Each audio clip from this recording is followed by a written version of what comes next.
बस जा रहा हूँ काजल, टीका लगा दो। क्या तुम भी देखते नहीं मेहंदी लगाई हुई है? तो फिर क्या ऐसे ही चले जाऊं? ऐसे क्यों जाओगे?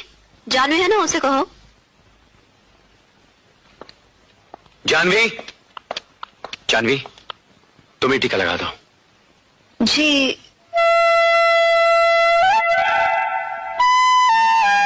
चलो जी, आज अपने हाथ से ही लगा लो। आज बिना टीका लगाए जाता हूँ, देखता हूँ कौन सा अपशगुन होता है। सुनिए जी, टीका मैं लगा देती हूँ।